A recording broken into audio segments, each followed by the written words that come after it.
بسم اللہ الرحمن الرحیم۔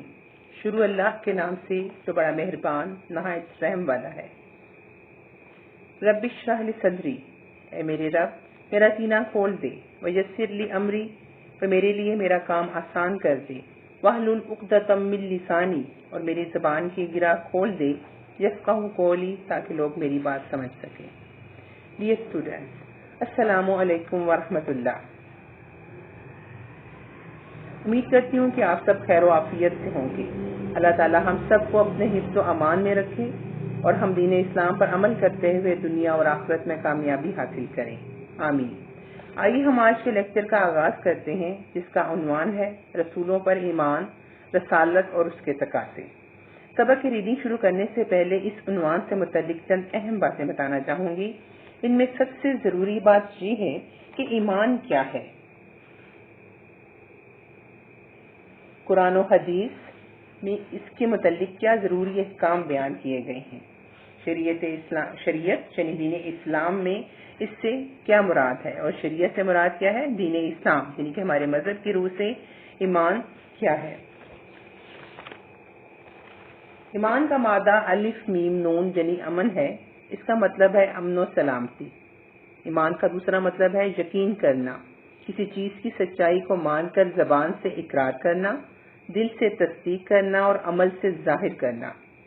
شریعت کی اصطلاح میں ایمان اللہ تعالیٰ کو تمام کائنات کا خالق یعنی بنانے والا، رازق رزق دینے والا اور معبود یکتا عبادت کے لائق اور خدائے واحد تسلیم کرنا، اور اس کی ذات و صفات کا یقین کرتے ہوئے یہ اعلان کرنا کہ اشہد ان لا الہ الا اللہ واشہد ان محمدا عبدہ ورسولہ، میں گواہی دیتی ہوں کہ اللہ کے سوا کوئی عبادت کے لائق نہیں، اور میں اس بات کی بھی گواہی دیتی ہوں کہ محمد صلی اللہ علیہ وآلہ وسلم اس کے بندے اور رسول ہیں۔ یاد رہے کہ دین اسلام میں تمام عبادات اور نیک اعمال کی بنیاد ایمان پر ہے۔ ایمان کے بغیر آخرت میں نجات ممکن نہیں۔ قرآن و حدیث میں اس کے بہت سے حوالہ جات بیان کیے گئے ہیں۔ سورۃ محمد کی آیت نمبر 1 اور 2 میں ارشاد ہے، اللہ تعالیٰ فرماتے ہیں، جن لوگوں نے کفر اختیار کیا یعنی ایمان نہیں لائے اور دوسروں کو اللہ کے راستے سے روکا، اللہ نے ان کے تمام اعمال ضائع کر دیے، اور جنہوں نے نیک عمل کیے اور اس چیز پر ایمان لائے جو محمد صلی اللہ علیہ وآلہ وسلم پر نازل کی گئی، اور وہ ان کے رب کی طرف سے سراسر حق ہے، اللہ ان کے گناہ ان سے دور کر دے گا اور ان کے احوال کی اصلاح کرے گا۔ ایمان کی اہمیت و فضیلت کے بارے میں احادیث نبوی صلی اللہ علیہ وآلہ وسلم میں بھی بہت کچھ کہا گیا ہے۔ حضرت ابو ذر رضی اللہ تعالی عنہ سے روایت ہے، میں رسول اللہ صلی اللہ علیہ وآلہ وسلم کی خدمت میں حاضر ہوا۔ آپ صلی اللہ علیہ وآلہ وسلم نے فرمایا، جس شخص نے سچے دل سے لا الہ الا اللہ پڑھا اور اسی پر اس کا خاتمہ ہوا تو وہ جنت میں داخل ہوگا۔ ایمان کے معنی سمجھنے کے بعد یہ جاننا ضروری ہے کہ وہ کون سی اجزاء ہیں جن پر ایمان لانے کا قرآن و حدیث میں حکم دیا گیا ہے۔ ایمان کے 6 اجزاء یہ ہیں: اللہ تعالیٰ پر ایمان، فرشتوں پر ایمان، رسولوں پر ایمان، کتابوں پر ایمان، آخرت پر ایمان، تقدیر پر ایمان۔ سورہ نساء آیت نمبر 136 میں اللہ تعالیٰ ارشاد فرماتے ہیں، اے مومنو، ایمان لاؤ اللہ پر اور اس کے رسول پر اور اس کتاب پر جو اس نے اپنے رسول پر نازل کی، اور ان کتابوں پر جو اس نے پہلے نازل کی، اور جو شخص اللہ اور اس کے فرشتوں اور اس کی کتابوں اور اس کے رسولوں اور یوم آخرت کا انکار کرے وہ راستے سے بھٹک کر دور جا پڑا، یعنی کہ گمراہی میں جا پڑا۔ پیغمبر اسلام حضرت محمد صلی اللہ علیہ وآلہ وسلم نے اپنی احادیث میں اجزاء کی وضاحت فرمائی۔ حضرت عمر رضی اللہ تعالی عنہ سے روایت ہے، انہوں نے کہا، ہم ایک دفعہ نبی اکرم صلی اللہ علیہ وآلہ وسلم کے پاس تھے کہ اچانک ایک شخص ہم پر ظاہر ہوا۔ اس نے کہا، اے محمد صلی اللہ علیہ وآلہ وسلم، مجھے ایمان کے بارے میں خبر دیں۔ آپ صلی اللہ علیہ وآلہ وسلم نے فرمایا، تو اللہ پر، فرشتوں پر اور اس کی کتابوں اور اس کے رسولوں پر، آخرت کے دن پر ایمان لائے، اور تقدیر اور اس کی بھلائی اور اس کی برائی پر بھی تیرا ایمان ہو۔ اس نے کہا، آپ نے سچ فرمایا۔ ہمیں یہ بات ذہن نشین کر لینی چاہیے کہ مومن وہ ہے جو ان تمام 6 اجزاء یا عقائد کو مانے۔ جو شخص ان 6 میں سے کسی ایک عقیدے کا بھی انکار کرے گا وہ ہرگز مومن نہیں۔ آئیے اب ہم اپنے سبق کا آغاز کرتے ہیں۔ سبق کا آغاز کرتے ہوئے ہم ایمان کے تیسرے جز یعنی رسولوں پر ایمان کے بارے میں جاننے کی کوشش کریں گے۔ آپ سب اپنی اسلامیہ کی کتاب کا صفحہ نمبر 9 کھولیں، سبق کو انتہائی توجہ سے سنیں، مشکل الفاظ کے معنی کتاب پر لکھتے جائیں تاکہ جب آپ سبق دہرائیں تو سمجھنا آسان ہو جائے۔ صفحہ نمبر 9 کھولیں آپ سب لوگ۔ رسولوں پر ایمان۔ رسول کے لغوی معنی پیغام دے کر بھیجا ہوا کے ہیں۔ اصطلاح میں رسول کے معنی ہے ایسا برگزیدہ شخص جو اللہ کا پیغام لوگوں تک پہنچائے۔ برگزیدہ سے مراد نیک، متقی یا پرہیزگار شخص۔ اللہ تعالیٰ نے اپنا پیغام لوگوں تک پہنچانے کے لیے جن خاص بندوں کو منتخب فرمایا ان کو نبی اور رسول کہا جاتا ہے۔ قرآن مجید میں نبی اور رسول دونوں الفاظ استعمال ہوئے ہیں۔ اس پیراگراف میں رسول کے لغوی اور اصطلاحی معنی بیان کیے گئے ہیں۔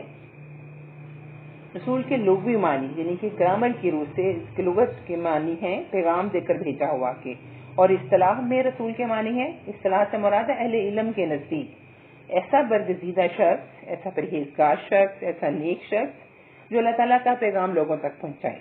اب اللہ تعالیٰ نے اپنا پیغام جو پہنچانے کے لیے جن لوگوں کو منتخب فرمایا ان کے لیے قرآن مجید میں دو الفاظ استعمال ہوئے ہیں، نبی اور رسول، یعنی کہ نبی اور رسول دونوں جو تھے وہ اللہ تعالیٰ کا پیغام دنیا میں لوگوں تک پہنچاتے تھے۔ اب اگلا پیراگراف پڑھتے ہیں۔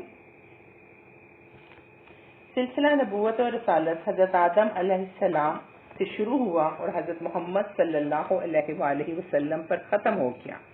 آپ صلی اللہ علیہ وآلہ وسلم اللہ تعالیٰ کے آخری رسول ہیں۔ آپ صلی اللہ علیہ وآلہ وسلم کے بعد کوئی رسول یا نبی نہیں آئے گا۔ اس عقیدے کو عقیدہ ختم نبوت کہتے ہیں۔ اللہ تعالیٰ کا ارشاد ہے، مَا كَانَ مُحَمَّدٌ أَبَا أَحَدٍ مِّن رِّجَالِكُمْ، محمد صلی اللہ علیہ وآلہ وسلم تمہارے مردوں میں سے کسی کے والد نہیں، بلکہ رسول اللہ ہی، بلکہ اللہ کے رسول ہیں، وخاتم النبیین اور آخری نبی ہیں۔ اس پیراگراف میں جس خاص بات کو بیان کیا گیا ہے وہ ہے عقیدہ ختم نبوت۔ ختم نبوت کا عقیدہ اسلام کے بنیادی عقائد میں سے ہے اور قرآن مجید میں 100 سے زیادہ آیات میں ختم نبوت کے مفہوم کو واضح کیا گیا ہے۔ عربی زبان میں ختم کے معنی ہے مہر لگانا، بند کرنا، کسی کام کو پورا کر کے فارغ ہو جانا۔ ختم نبوت کا عقیدہ اسلام کے بنیادی عقائد میں سے ہے۔ حضرت محمد صلی اللہ علیہ وآلہ وسلم خاتم النبیین ہیں، یعنی آپ صلی اللہ علیہ وآلہ وسلم اللہ تعالیٰ کے آخری نبی اور رسول ہیں۔ نبوت حضور صلی اللہ علیہ وآلہ وسلم کی ذات پر ختم کر دی گئی۔ آپ کے بعد کوئی نبی یا رسول آنے والا نہیں ہے۔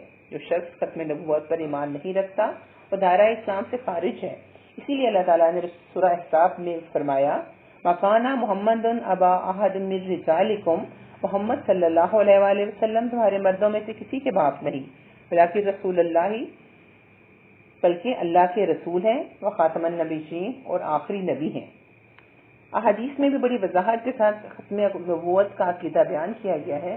حضور صلی اللہ علیہ وآلہ وسلم کا ارشاد ہے، میں آخری نبی ہوں اور میرے بعد کوئی نبی نہیں آئے گا۔ یہ تو آپ سب جانتے ہیں کہ اللہ کے بھیجے ہوئے تمام نبیوں اور رسولوں پر ایمان لانا مسلمانوں کے ایمان کا ایک اہم جز ہے۔ حضرت آدم علیہ السلام اللہ کے پہلے نبی تھے اور حضرت محمد صلی اللہ علیہ وآلہ وسلم اللہ کے آخری نبی تھے، اور بعض روایات کے مطابق 1,24,000 نبی اور پیغمبر اللہ تعالیٰ نے دنیا میں بھیجے، لیکن قرآن مجید میں صرف 25 نبیوں کے نام آئے ہیں۔ ان سب پیغمبروں کا بنیادی طور پر ایک ہی پیغام تھا، اور وہ یہ کہ اس کائنات کا خدا اور معبود صرف ایک ہے اور وہ ہے اللہ تعالیٰ، لہذا صرف اسی کی عبادت کریں اور اس کے ساتھ کسی کو شریک نہ ٹھہراؤ۔ لہذا قرآن کے مطابق جب سب انبیاء اکرام کا ایک ہی دین تھا، اور وہ کیا ہے؟ اسلام، یعنی اللہ کی مکمل اطاعت کرنا، اور سب انبیاء کی امتوں کا نام بھی مسلمان ہی تھا۔ حضرت محمد صلی اللہ علیہ وآلہ وسلم خاتم النبیین ہے، یعنی ان کے بعد اب کوئی نبی نہیں آئے گا، اور جہاں پہ نبوت کا سلسلہ جو ہے ختم ہو گیا ہے۔ امید ہے کہ آپ عقیدہ ختم نبوت کو اچھی طرح سمجھ چکے ہوں گے۔ اب اگلا پیراگراف پڑھتے ہیں جس میں انبیاء اور رسول کو دنیا میں بھیجنے کا مقصد بیان کیا گیا ہے، اور وہ مقاصد کون کون سے تھے؟ سب سے پہلے اللہ کی وحدانیت کا درس، یعنی کہ اللہ تعالیٰ ایک ہے، اس کے سوا کوئی عبادت کے لائق نہیں، اور اس کے ساتھ کسی کو شریک نہیں ٹھہرایا جائے۔ نمبر 2، برائی سے بچنا، یعنی کہ ہر برے کام سے بچنا۔ نمبر 3، نیک کاموں کی تلقین کرنا، اچھے کاموں کے بارے میں لوگوں کو کہنا، انہیں بتانا۔ اور نمبر 4، تقویٰ کی ہدایت، یعنی کہ پرہیزگاری، یعنی کہ پرہیزگارانہ زندگی گزارنا۔ اب پیراگراف پڑھتے ہیں۔ تمام انبیاء اور رسولوں پر بلا تفریق ایمان لانا مسلمان ہونے کے لیے ضروری ہے۔ وہ سب اللہ تعالیٰ کے منتخب، نیک، معصوم اور برگزیدہ بندے تھے۔ ان سب نے اللہ تعالیٰ کی وحدانیت کا درس دیا، برے کاموں سے بچنے اور نیک کام کرنے کی تلقین کی، اور تقوی اختیار کرنے کی ہدایت کی، تاکہ آخرت میں کامیابی اور کامرانی حاصل ہو سکے۔ اور آخرت کی کامیابی سے کیا مراد ہے؟ جنت کا حصول، یعنی کہ ہمیشہ کی زندگی ہے جنت۔ ڈیئر اسٹوڈینٹس، آج کا لیکچر کا اختتام ہوا چاہتا ہے۔ آپ اس سبق کو دوبارہ پڑھیں، تمام اہم نکات کو نوٹ کریں، اور ہوم ورک کے لیے یہ 3 سوالات آپ کو دیے گئے ہیں۔ نمبر 1، عقیدہ ختم نبوت سے کیا مراد ہے؟ نمبر 2، رسول کے معنی کیا ہیں؟ نمبر 3، انبیاء اور رسول کس بات کی تبلیغ کرتے ہیں؟ ان تمام سوالات کو خوش خط لکھیں اور انہیں یاد کریں۔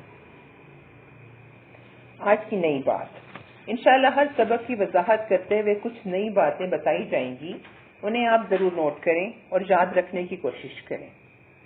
آج کی نئی بات، اللہ تعالیٰ نے انسانوں کی ہدایت کے لیے 1,24,000 انبیاء اور رسول بھیجے، لیکن قرآن مجید میں 25 نبیوں کے نام آئے ہیں۔